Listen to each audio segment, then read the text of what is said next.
Hello welcome to Kiraak port channel. So మన channel 1000 సబ్స్క్రైబర్కి చాలా దగ్గరలో ఉందండి. ప్రజెంట్ 964 మంది సబ్స్క్రైబర్లు ఉన్నారు. జస్ట్ 36 మెంబర్స్ అయితే కనుక 1000కి కంప్లీట్ అవుతుంది. సో ప్లీజ్ దయచేసి ఈ వీడియో చూసే వాళ్ళు ఎవరైనా సరే మన ఛానల్ సబ్స్క్రైబ్ చేసుకోండి, అలాగే వీడియోని లైక్ చేయండి. ఐ హోప్ ఈ ఛానల్తో మనం 1000 సబ్స్క్రైబర్స్ కంప్లీట్ చేసుకుని నేను అనుకుంటున్నా. ఇక లేట్ చేయకుండా వీడియోలోకి వెళ్ళిపోదాం. సో నిన్న ప్రేరణ తీసుకున్న డిసిషన్ రైట్ ఆర్ రాంగ్ అంటే నేనైతే ఖచ్చితంగా ప్రేరణ డిసిషన్ రైట్ అనే అంటాను. ఎందుకంటే నిఖిల్ అట్లీస్ట్ ఆ ఛాలెంజ్ అనేది కంప్లీట్ చేసి అందులో ఒక మిస్టేక్ చేశాడు, దట్స్ ఇట్. అంతే తప్ప మొత్తం డిస్క్వాలిఫై రేంజ్లో లేదు. అండ్ డిస్క్వాలిఫై అని చెప్పి డిసైడ్ చేసేంత రైట్ అక్కడ ఎవరికి లేదు. ఈవెన్ సంచాలకు కూడా లేదు, రూల్ బుక్ కూడా లేదు. వేరే పోలు గంట కొట్టిన తర్వాత డిస్క్వాలిఫై అని ఎక్కడా లేదు.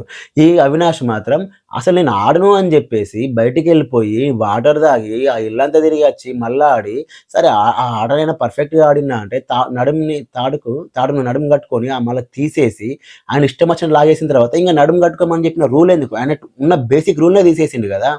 ఇప్పుడు రూల్ బుక్లో వేరే పోలి కట్టాలని చెప్పి కట్టకూడదని చెప్పి లేదు, కానీ ఇదే రూల్ బుక్లో నడుముకు కట్టుకొనే ఆ తాడు ముళ్ళు దిగాలని చెప్పి రూల్ బుక్ క్లియర్గా మెన్షన్ చేసి ఉంది. అలాంటప్పుడు అవినాష్ టోటల్గా డిస్క్వాలిఫై. ఆయన నడుముకు తీసేసి చిక్కు ముళ్ళను నడుము కట్టుకొని ఎందుకు తీయమన్నాడు? దాని కింది నుంచి పైనుంచి అలా ఇలా బయటకు వెళ్ళాలి కాబట్టి అది కష్టం వస్తుంది కాబట్టి తీయమన్నాడు. ఇక నువ్వు ఆ నడుముకున్న తాడు తీసేసి నువ్వు ఇట్లా ఇష్టం వచ్చినట్టు లాగేసిన తర్వాత ఎవరికైనా ఈజీగా అవుతుంది కదా, అది ఎలా కరెక్ట్ అవుతుంది? సో నా వరకు అయితే టోటల్గా అవినాష్ డిస్క్వాలిఫై. అండ్ నేనైతే మరి నిఖిల్ ఏంటంటే నిఖిల్ జస్ట్ ఫాలోగా నేను కూడా, ఎందుకంటే అట్లీస్ట్ ఇప్పుడు మీరు ఒక గేమ్ ఆడుతున్నారు, ఆ గేమ్ మొత్తం పూర్తి చేస్తారు, అందులో ఒక మిస్టేక్ ఉంది, మీరు అది కన్సిడర్ చేస్తారా?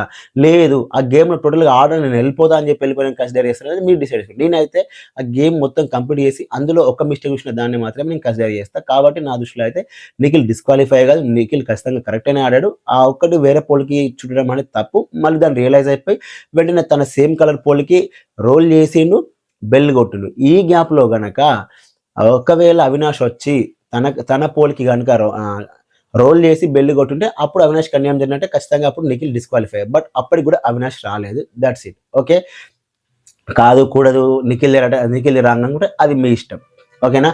అండ్ ఇకపోతే అవినాష్ అండ్ రోహిణి వీళ్ళిద్దరు దారుణమైన గ్రూప్. అందరూ గ్రూప్ గేమ్ అంతా మానేసిన తర్వాత వీళ్ళిద్దరు దారుణంగా గ్రూప్ గేమ్ ఆడుతున్నారు. ఇప్పుడు వాళ్ళ ట్రూ కలర్స్ బయటకు వస్తున్నాయి నాకు అనిపించింది. ఇన్ని రోజులు వీళ్ళు నామినేషన్ లేకపోవడం వల్ల వీళ్ళిద్దరు ట్రూ కలర్స్ బయటకు రావడం ఇప్పుడు చాలా వస్తున్నాయి. ప్రతి దానికి ఆడియన్స్ చూస్తున్నారు. 14th వీక్లో ఉన్నామని చెప్పి ఏదో ఇప్పుడు గౌతమ్ కదా పోర్ట్రే చేయడానికి ట్రై చేసినట్టు ఇంకా గౌతమ్ అన్న కొంచెం బెటర్ అనుకోవచ్చు. వీళ్ళు ఇంకా దారుణంగా మాట్లాడుతున్నారు. ఎస్పెషల్లీ నబిల్ అండ్ ప్రేరణ ఇద్దరి మధ్య ఇష్యూ జరిగిన తర్వాత కిచెన్లో వాళ్ళిద్దరు ఇష్యూ సార్ట్అవుట్ చేసుకుంటే రోహిణి వచ్చి డైనింగ్ టేబుల్ దగ్గర కూర్చొని వాళ్ళు ఇందాకనే కదా గొడవ పెట్టుకుంది, మళ్ళీ ఎలా కలిసి మాట్లాడుకుంటున్నా అంటే గొడవ పెట్టుకున్న వాళ్ళు మాట్లాడుకోకూడదా? ఎందుకు ఎందుకు గ్యాప్ తీసుకోవాలి? వాళ్ళిద్దరి మధ్య బాండింగ్ ఉంది, వాళ్ళు కలిసిపోతారు. ఇప్పుడు నీకు అంటే రోహిణికి అండ్ అవినాష్కి మధ్య ఏదైనా గొడవ జరిగితే వాళ్ళు దాన్ని ఇష్యూని సార్ట్అవుట్ చేసుకోరా? నేను నీతో మాట్లాడిపో అని చెప్పి అంటది ఈమె. అంతకుముందు శ్రీమికి వచ్చి ఒక టాస్క్ ఆడిపించినప్పుడు అవినాష్కి ఉన్న రోహిణికి ఇష్యూ తర్వాత వెంటనే కదా మళ్ళా అవినాష్ గెలిచిన తర్వాత వెంటనే వెళ్ళి ఆయన హగ్ చేసుకుని సూపర్ అని చెప్పి కన్నీళ్ళు పెట్టుకుంటాడు, గొల్లె రూమ్కి వెళ్ళి సూపర్ డూపర్ అనుకుంటారు కదా. మరి మీరిద్దరు ఏమన్నా వెంటనే కలిసిపోకుండా ఉన్నారా? అంటే వీళ్ళిద్దరు మాత్రం ఎంత గొడవ పెట్టుకున్నా వీళ్ళు కలిసిపోవచ్చు. మళ్ళీ ఆ గోల్డెన్ రూమ్లోకి వెళ్ళి వీడు ఇలా వాడు అలా అని చెప్పి అదే అర్జున్ రెడ్డి సినిమాలో చెప్పినప్పుడు ఎంతసేపు వీళ్ళింట్లో ఏం జరిగింది వాళ్ళకి ఏం జరిగిందంటారు, వాడు ఇట్లా వీడు ఇట్లా అని చెప్పి ఇద్దరు బ్యాక్ బిచ్చింగ్ చేసుకొని వీళ్ళిద్దరు మాట్లాడుకుంటారు హౌస్ మొత్తం. ఇది గ్రూప్ గేమ్ కాదా, లేకపోతే ఇది కన్నింగ్ కాదు, ఇది బ్యాక్ బిచ్చింగ్ కాదా? అంతకుముందు అలాగే నిఖిల్ అండ్ యష్మి ఇద్దరి మధ్య ఏదో ఇష్యూ జరిగినప్పుడు వాళ్ళిద్దరు వెళ్ళి మళ్ళీ మాట్లాడుకుంటే ఈమెనే మళ్ళీ గోల్డెన్లో కూర్చొని వాళ్ళిద్దరు ఇందాకనే కదా గొడవ పెట్టుకున్నారు, మళ్ళీ ఎలా కలిసిపోతే అంటే కలిసిపోకూడదా? ఇద్దరు గొడవ పెట్టుకుంటే ఇంకా అలాగే ఉంటారా ఏంటి? అంటే హౌస్లో ఎవరు కలిసిపోకూడదా? ఇంత దారుణంగా ఏమైంది అసలు? ఎన్ని రోజులు చేరిపోలే రోహిణి. ఎవరు ఏమనుకున్నా సరే ఆమె ఒక మెగా చీఫ్ టాస్క్ గెలిచింది, ఓకే. బట్ ఇంకా ఆ ఒక్క టాస్క్ గెలిచినంత మాత్రం ఆమె ఏం చేసినా రైట్ అని అనుకుంటే దానికి ఎవరేం చేసేలేదు. ఖచ్చితంగా చెప్తున్నా దారుణమైన బ్యాక్ బిచ్చింగ్ చేస్తుంది రోహిణి. నాకైతే రోహిణి బిహేవియర్ టోటల్గా నచ్చట్లేదు. అట్లీస్ట్ అవినాష్ అంటే కొంచెం బెటర్ కానీ, ఎందుకంటే కొంతమంది నువ్వు ఫేస్ టు ఫేస్ అడుగుతున్నాడు, కానీ మేము ఎప్పుడు కూడా గోల్డెన్ రూమ్లో కూర్చోవడం, వీళ్ళ కోసం బ్యాక్ బిచ్చింగ్ చేయడం. వాళ్ళు ఎందుకు కలిసిపోకూడదు? ప్రేరణ అండ్ నబిల్ వాళ్ళిద్దరి మధ్య ఇష్యూ ఉంది, సార్ట్ అవుట్ చేసుకుంది. ప్రేరణ సండే ఎపిసోడ్లో నబిల్ కోసం ఏం చెప్తుంది? నబిల్ నా డైలీ డైరీ అని చెప్తుంది. అంటే నబిల్ నాకు సంబంధించిన డైలీ డైరీ అతను అని చెప్పింది. అంత మంచి స్టేట్మెంట్ ఇచ్చినప్పుడు వాళ్ళిద్దరి మధ్య బాండింగ్ ఉన్నప్పుడు వాళ్ళిద్దరు ఇష్యూ సార్ట్ అవుట్ చేసుకుంటారు. అది మధ్యలో ఈమెకి వచ్చిన నొప్పి ఏంటో నాకు అర్థం కావట్లేదు. నాకు దారుణమైన బాధ అనిపించింది ఈమెను చూస్తుంటే. ఈమె టోటల్గా కన్నింగ్ ఏం ఆడుతుందని నాకు అనిపించింది రోహిణి. అండ్ ఇంకా నెక్స్ట్ వచ్చేసి నబిల్ మాత్రం ఓటపిల్ చాలా బాగా చేశారు. నాకైతే నచ్చింది. నాకు ఆయన ఓటపిల్ చూసినాక నిజంగా నాకు ఓటేయాలనిపించింది. జనరల్‌గా నేను టాస్క్‌లు చూసినప్పుడు ఆయన వీళ్ళెంత ఓటపిల్ చేస్తే మాత్రం ఏం ప్రయోజనం? ఎవరైనా ఓట్లేస్తారా? పోతారా? అని చెప్పి అంటే దానివల్ల పెద్ద ఇంపాక్ట్ ఉంటదనుకున్నాను. బట్ నబిల్ ఓటపిల్ చూసినంత నాకు బాగా అనిపించింది. కొంతమంది అంటే న్యూట్రల్‌గా ఉండి ఎపిసోడ్ చూసి డిసైడ్ అయ్యి ఓట్లేసుకునే వాళ్ళు ఖచ్చితంగా నబిల్‌కి ఓటే చేస్తారు. ఎందుకంటే ఆయన అంత బాగా చెప్పాడు. ఆయన ఎంత డౌన్ టు ఎర్త్ దాదాపు 2016 నుంచి ఆయన కష్టపడుతున్నాడంట ఇండస్ట్రీకి రానీకి. సో ఆయనే ఇన్ని చేసినా కూడా ఇప్పటికి కూడా ఆయనకు సరైన బ్రేక్ అనేది రావట్లేదు. నాకు ఇది చాలా ఇంపార్టెంట్. సో ప్లీజ్ నన్ను సపోర్ట్ చేయండి అని చెప్పి చేశారు. నాకు బాగా అనిపించింది. ఆయన స్ట్రగుల్స్ మొత్తం చూపించాయి. నాకేమనిపించింది అంటే నబిల్ విషయంలో అంటే ఉన్న వాళ్ళలో కంపేర్ చేసుకుంటే నబిల్ చాలా తక్కువ ఫాలోయింగ్ ఉన్న పర్సన్ ప్రెజెంట్ ఉన్న వాళ్ళలో. అసలు ఈ నబిల్ బిగ్ బాస్‌కి రాకముందు ఎవరికీ తెలీదు. అలాంటి నబిల్ ఈరోజు ఇక్కడి దాకా వచ్చింటే ఇట్స్ ప్యూర్‌లీ ఆయన గేమ్ కొన్నిసార్లు కొన్ని మిస్టేక్స్ కాదనట్లేదు. బట్ తన గేమ్ తన ఓటపిల్ అయితే నాకు బాగా నచ్చింది. నేను ఇంతవరకు ఇట్లా కష్టపడొచ్చిన సో నన్ను సపోర్ట్ చేయమని చెప్పాడు.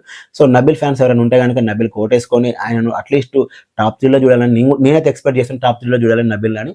సో చూడాలి. మీకు నచ్చిన కంటెస్టెంట్‌కి అయితే ఓటేసుకోండి. అండ్ ఇంగా ఒక చీఫ్ వచ్చాడు. అదే చెఫ్ వచ్చాడుగా. నాకు అది పెద్దగా ఏమనిపించలేదు. అంటే ఇక ఈ సీజన్‌లో నాకైతే నచ్చింది ఏంటంటే వారానికి ఒకరు వచ్చిన తర్వాత వాళ్ళకు బయట ఏం జరుగుతుంది? ఆ ఫీలింగ్ ఎలా ఉంటుంది? అయ్యో! మేము ఒక దగ్గర ఉన్నాం. మా ఫ్యామిలీని మిస్ అవుతున్నాం. మా దగ్గర ఏం లేవు. బయట ఏం జరుగుతుందనేది ఎలా మిస్ అవుతారు ఆ ఫీల్ బిగ్ బాస్‌లో ఉన్నప్పుడు? దరిద్రం చేస్తున్నారు ఈ సీజన్ అయితే బిగ్ బాస్ వాళ్ళు. అది వాళ్ళ ఇష్టం. అండ్ స్టార్టింగ్ కూడా నబిల్ వర్సెస్ ప్రేరణ జరిగింది కదా!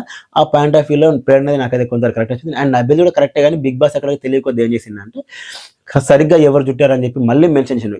నాకిదే నచ్చట్లేదు. ఈ దరిద్రమైన బిగ్ బాస్ ఏదో ఫస్ట్ టైం అంటే అయిపోవు కదా! సరిగ్గా ఎవరు చుట్టుతారో అని చెప్పి అనుంటే వాళ్ళప్పుడు డిసిషన్ తీసుకున్న వాళ్ళు అందరూ సరిగ్గా చుట్టేవాళ్ళు. నువ్వు ఫస్ట్ ఒక స్టేట్మెంట్ పాస్ చేసినావు. వాళ్ళందరూ రోల్ చేసిన తర్వాత మళ్ళీ సరిగ్గా అన్నావు. అలాంటప్పుడు సరిగ్గా మెన్షన్ చేయకుండా ఉండాల్సింది. లేకపోతే ఇదే సరిగ్గా ఫస్టే చెప్పాల్సింది. సరిగ్గా రోల్ చేయాలని చెప్పినా అయిపోయేది. ఈ సీజన్‌లో బిగ్ బాస్ రూల్స్ దరిద్రంగానే ఉన్నాయి. బయాదుడు బిగ్ బాస్‌గానే ఉన్నాడు.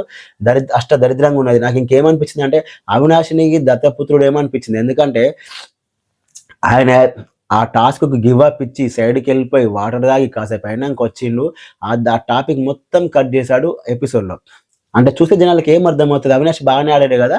నిఖిలే రాంగ్ గదా అనిపిస్తది. అక్కడనే క్లియర్ కట్‌గా కనిపించింది. కానీ అది కొంచెం టెలికాస్ట్ చేయాలి గదా! అవినాష్ గివ్ అప్ ఇచ్చిందన్నది. ఇప్పుడు చూసేవాళ్ళందరికి ఏమనిపిస్తది? అవినాష్‌దే రైటు. అవినాష్ ఫస్ట్ నుంచి బాగానే ఆడాడు గదా! మరి నిఖిల్‌కి ఎలా ఇస్తారని చెప్పాను. కానీ అది చూసే జనాలకు అర్థం కావట్లేదు. ఆయన గివ్ అప్ ఇచ్చిన విషయం ఎవరికీ తెలీదు. అది ఎపిసోడ్‌లో టెలికాస్ట్ చేయలేదు. ఎందుకంటే 60% ఆడియన్స్ ఎపిసోడ్ చూసి డిసైడ్ అయితారు. కానీ అదే కట్ చేసిండు. సో అప్పుడు అవినాష్ రైట్ అయితాడు. నిఖిల్ రాంగ్ అయితాడు. బిగ్ బాస్ ఈ విధంగా అవినాష్‌కి పాజిటివ్ అయ్యేలాగా ఎందుకు కట్ చేసిండో నాకు అర్థం కావట్లేదు. ఇంకొకటి ఏంటంటే అవినాష్ ప్రేరణతోని ఏమంటాడు తెలుసా? "నువ్వు ఆల్రెడీ ఓటాపిల్ చేసుకున్నావు గదా! దీనివల్ల నీకు వచ్చిన నష్టం ఏం లేదు గదా! నువ్వు థర్డ్ ప్లేస్‌కి రావచ్చు గదా!" అంటాడు. అసలు ఓటాపిల్ చేసుకుని ప్రేరణే వద్దనుకుంటే అసలు నువ్వు నామినేషన్‌లో లేవు అవినాష్. అసలు నీకు అవసరమే లేదు ఈ ఓటాపిల్ కోసం. నువ్వేమని ఇలా ఓటాపిల్ చేస్తావు? నువ్వు నెక్స్ట్ వీక్ ఇయ్యాలి గదా! నువ్వు ఇప్పుడు ఓటాపిల్ చేసినా నెక్స్ట్ వీక్ అసలు నువ్వు చేసిందే మర్చిపోతారు.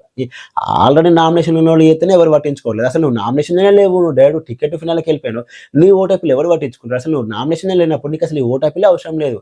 నువ్వు అట్లీస్ట్ నేను గేమ్ బాగా ఆడినా అని చెప్పి ఫైట్ చేసినా బాగుండేదని నాకు అనిపించింది. సో, ఈ వీడియో నచ్చితే గనుక లైక్ చేయండి. అలాగే మన ఛానెల్ సబ్స్క్రైబ్ చేసుకోండి. మనం ఛానెల్ 1000 సబ్స్క్రైబర్స్ చాలా దగ్గరే ఉన్నాం. సో, ప్లీజ్ దయచేసి మన ఛానెల్ సబ్స్క్రైబ్ చేసుకోండి. Thanks for watching.